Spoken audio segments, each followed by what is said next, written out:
Not every game launch goes off without a hitch. Yeah. Some hit some serious turbulence right away. Yeah, major challenges for sure. Exactly. And it's not just like fiddly little bugs we're talking Yeah. about.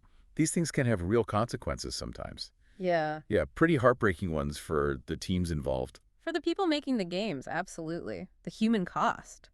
So today, that's what we're diving into. MindsEye, the new game from Build a Rocket Boy. Mm-hmm. That's the one. And the pretty wild rides surrounding its launch just recently.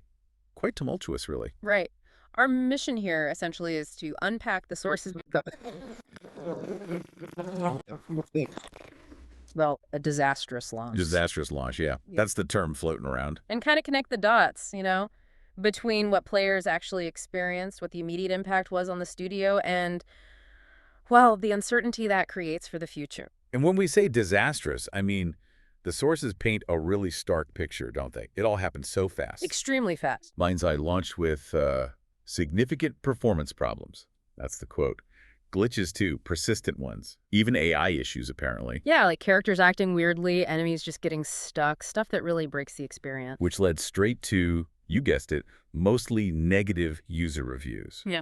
And the player numbers, wow. Tell me about it. Steam peak was just over 3,300 at launch. Okay, not huge, but then, bam, plummeted to a 24-hour peak of only 130. Oof. And at the time the article came out, just 52 people playing. That's a steeper drop than any difficulty curve.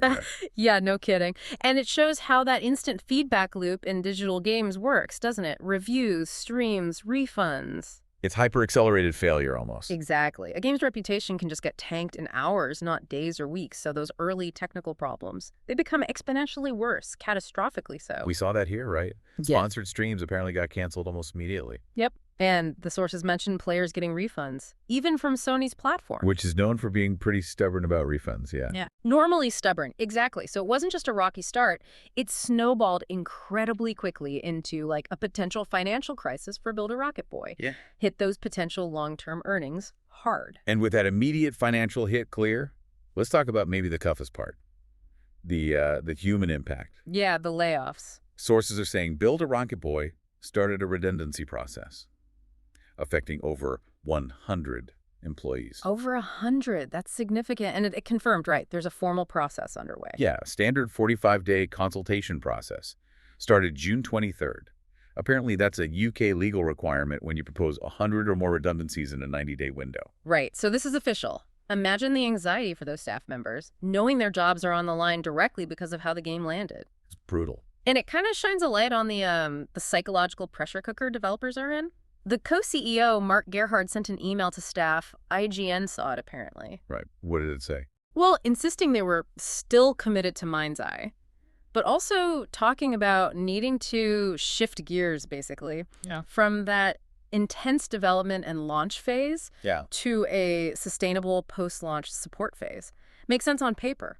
It does, but it comes right when people are questioning if they can even deliver the promised post-launch roadmap, the extra content, the multiplayer mode they talked about. How do you deliver all that with potentially 100 fewer people? That's a huge uphill climb. Massive. It's interesting, though, that Gerhard, even before the launch, made that claim about a concerted effort to trash the game and the studio. Oh, yeah, I remember that, suggesting paid negative comments or bots. Exactly. Now, a publisher later denied that specific claim, but the fact he even felt the need to say it, what does that suggest? About the pressure, maybe? Or just how toxic online stuff can get? Yeah, whether the claim itself was accurate or not, it speaks volumes, doesn't it, about how vulnerable studios feel. And the psychological weight of knowing how quickly a narrative can form online, maybe driven by a vocal minority, a game's success or failure feels almost instantaneous now. Set in stone within hours. Pretty much. So developers feel incredibly exposed to public opinion, sometimes maybe leading to, well, desperate-sounding claims.